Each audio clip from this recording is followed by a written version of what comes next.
Assalamualaikum warahmatullahi wabarakatuh. Selamat siang, Bapak-bapak. Di sini saya akan mempresentasikan pembuatan oksigen konsentrator guna menyediakan kebutuhan oksigen pada masa pandemi COVID-19. Ini salah satu program inovasi teknologi tepat guna, Pak. Kenapa saya ingin membuat ini? Karena dilatar belakangi dari kondisi dunia, kondisi negara Indonesia khususnya pada saat ini sedang mengalami krisis oksigen, Pak. Sehingga saya berinisiatif sebagai warga negara Indonesia ingin membuat teknologi tepat guna berupa alat yang digunakan untuk memproduksi oksigen, Pak, yaitu namanya oksigen konsentrator. Saya bisa mulai ke slide selanjutnya. Mungkin akan dijelaskan oleh saudara Koko. Ini secara garis besar dulu ya.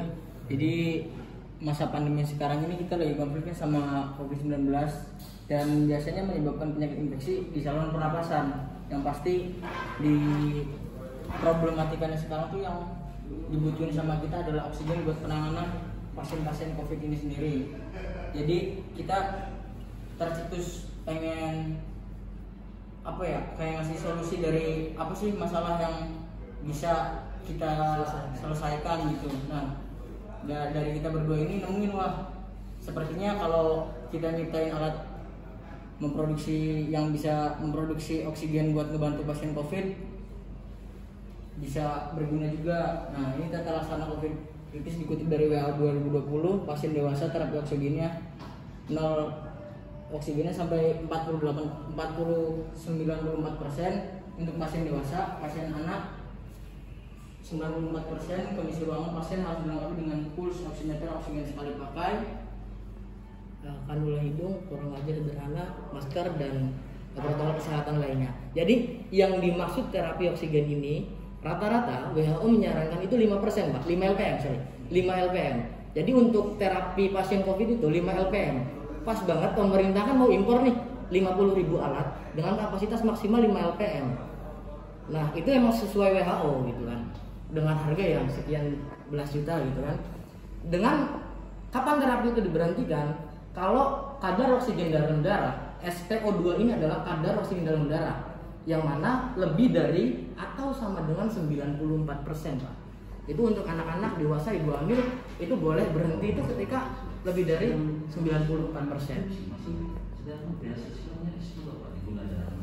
Dan fenomena yang terjadi saat ini adalah kelangkaan oksigen di masyarakat.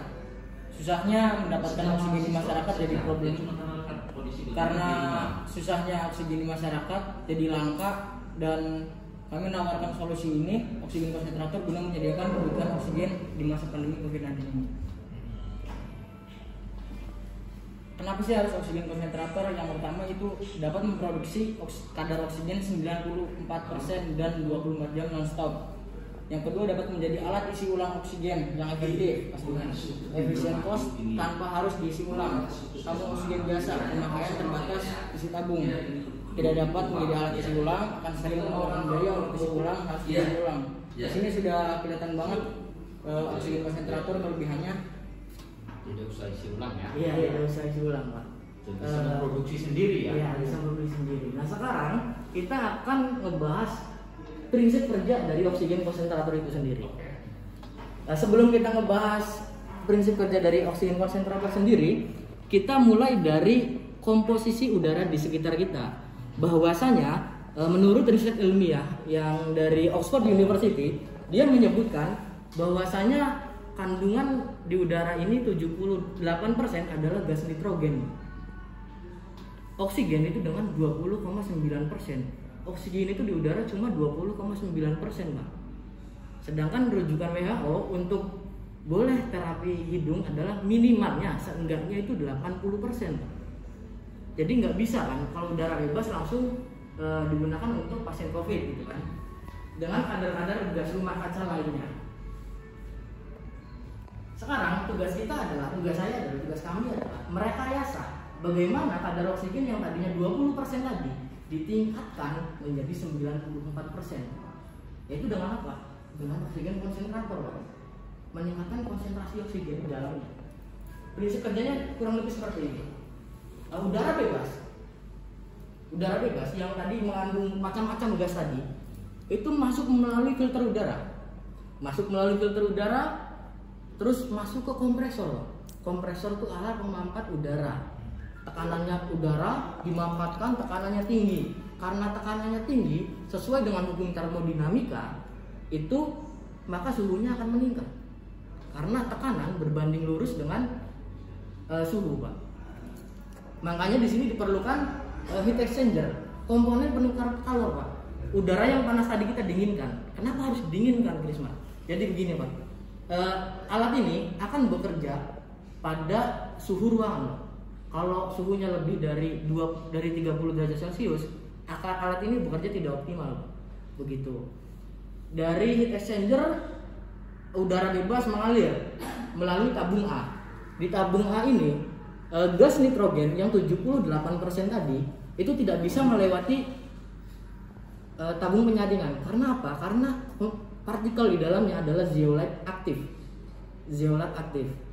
Nah, karena nitrogen nggak bisa disaring, yang keluar otomatis hanya oksigen, Pak. Nah, oksigen yang keluar ini dia akan masuk ke tangki penyimpanan sementara. Di satu sisi dia menyetorkan oksigen ke tangki penyimpanan sementara, dia juga akan mendorong nitrogen yang udah terperangkap di sini di penyaringan tadi dibuang melalui nitrogen exit, Pak, atau biasanya exhaust nitrogen, Pak. Biasanya kita sebut exhaust nitrogen. Jadi nggak ada nitrogen yang mengendap di filter, Pak. Satu siklusnya itu dia mengalir ke sini, dia juga mendorong nitrogen keluar. Begitupun sebaliknya, Pak. Di sini ada pressure regulator, pengatur tekanan, dan nanti ada oksigen meter buat mengukur kadar oksigen yang dikeluarkan. Nah, ini rujukannya dari Tata Engineer di Australia. Beliau sudah membuat alat serupa dan sudah melalui penelitian, yaitu antara konsentrasi oksigen berbanding dengan output atau keluaran oksigen yang dihasilkan dalam satuan LPM, Pak. Kadar oksigen konsentrasinya dalam satuan persen. Di sini ditunjukkan bahwa pada tekanan 35 PSIG itu pada 20 LPM dia mampu memproduksi 90%, Pak. Nah, untuk tekanan pada 30 PSI itu pada 20 LPM 20 liter per menit dia hanya bisa memproduksi 87%, tapi itu udah memenuhi standar WHO, kan, Pak. Begitupun pada 25% grafiknya mulai menurun. Jadi di sini saya dapat menyimpulkan bahwasanya alat ini akan lebih optimal pada tekanan yang lebih tinggi, Pak. Karena pada 35 PSI dia paling tinggi konsentrasi oksigennya, kurang lebih seperti itu. Adapun diagram alir dari proses pembuatan alat ini adalah yang pertama kita dimulai kita ada proses identifikasi masalah dan studi literatur, Pak. Yang pastinya awal itu kami mengidentifikasi masalah yang ada, terus kemudian mencari referensi berupa jurnal, artikel ilmiah terkait alat ini. Terus yang kedua penyusunan konsep perancangan. Kira-kira prosesnya kayak gimana ya, sistem kerja alatnya kayak gimana ya, itu. Selanjutnya adalah pembuatan desain oksigen konsentrator dengan menggunakan software SolidWorks 2018. Kenapa harus pakai SolidWorks 2018? Karena itu sudah memenuhi standar internasional, Pak. Setelah hasilnya didapat, hasil desain 3D didapat, jika yes atau jika oke desainnya, maka akan melanjutkan ke pembelian komponen oksigen konsentrator, Pak. Tapi jika hasil desainnya tidak sesuai, kita ulang desain lagi, Pak. Selanjutnya adalah setelah pembelian itu assembly. Assembly itu perakitan. Setelah dibeli alat-alatnya, barang-barangnya, kita rakit sampai menjadi satu kesatuan utuh. Nah, setelah kita rakit, kita QC, Pak, quality control. Kita cek nih output kadar oksigen di dalamnya itu ada berapa persen. Apakah sudah memenuhi standar apa enggak? Kalau enggak, kita lanjut pembelian komponen lagi, mengidentifikasi masalah lagi, apa nih yang kurang gitu kan. Dan QC lagi tentunya. Nah, setelah itu kita pembuatan laporan akhir. Yang pasti karena alatnya udah jadi, kita juga harus membuat laporan akhir, kan, Pak, ya, sesuai Sama nggak dengan pengeboran air? Beda Pak. Iya kan? Misalnya kita mau ngebor air, kan kita kan nggak tahu nih titik mata airnya di mana. Alat udah kita kumpulin, baru kita masukin, ternyata nggak bisa keluar, tinggal lagi. Enggak Pak, enggak gitu. Karena ini udara bebas saja Pak. Udara bebas saja yang Artinya pasti didapati gitu. Iya, pasti bahan didapati. baku itu karena memang bahan bakunya di udara. di udara bebas. Tidak ada unsur-unsur lain penyerta. Tidak ada Pak. Ini yang dikhawatirkan ada human error. Iya. Artinya begini, kalau seumpama dari desain tadi, sampai kan sudah yakin nih, ketika kita belanjakan bahan bakunya dan ternyata ada yang error seumpama. Dari modal 10 juta itu ada yang error. Oke. Itu berapa persen angka itu? Range error Ya. kemungkinan di angka 30% Pak. Kenapa 30%? Karena berkaitan dengan partikel zeolatnya Pak. Partikel zeolatnya itu yang tersertifikasi itu kan adanya di luar negeri Pak. Kalau di kita masih belum bisa produksi. Itu kemungkinan yang bakalan sulit dari partikel zeolite untuk memenuhi kadar 90%. Oke, tapi di Jakarta ada lah ya. Insya Allah ada. Oke. Nah, ini desain alatnya boleh saya apply ya Pak ya, soalnya di dalam bentuk video.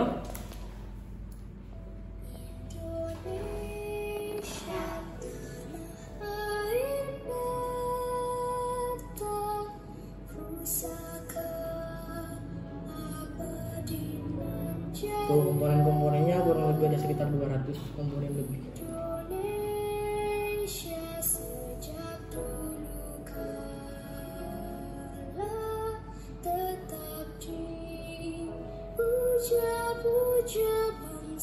Ya itu untuk desainnya dan ada sedikit lagi Pak. Nah, Ya. nah, berarti ini kalau seumpama kita satu alat, kan ini kan langsung ke orang ya. Bisa langsung ke orang, bisa buat isi ulang. Nah, kalau seumpama digunakan di RSUD dengan kapasitas yang sama, Ya, yang baik. apa tuh LPM 5 menit ya? 20 LPM. Iya. Berarti kan kalau digunakan di satu RSUD itu kan bisa mengisi tabung berkali-kali lipat. Betul. Dalam setiap hari. Dalam setiap hari itu Tidak mesti langsung ke orang kan? Tidak mesti langsung ke orang. Nanti dari tabungnya itu silakan digunakan ke orang. Bisa seperti itu. Oke, oke. Kalaupun untuk orang aman Pak digunakan. Langsung bisa. Bisa aman digunakan. Jadi nanti kita dorongnya ini pembuatan ini silakan ke desa-desa supaya isi ulang tabung nggak usah ke RSUD. Betul Pak, setuju saya Pak. Hanya 317 desa kok cuma 300 juta. Kecil dulu. Tinggal dianggarkan APBD kabupaten atau desa kan bisa. Yang jelas saya coba masuk ke rumah sakit dulu Mas. Ya. Sebagai pilot project keberhasilan inovasi ini, kalau kemudian kadarnya sama, lebih efisien biaya produksi rumah sakit, ya kenapa kita harus terusin dengan samator? Iya. Kan gitu. Samator satu botol itu harganya 70.000.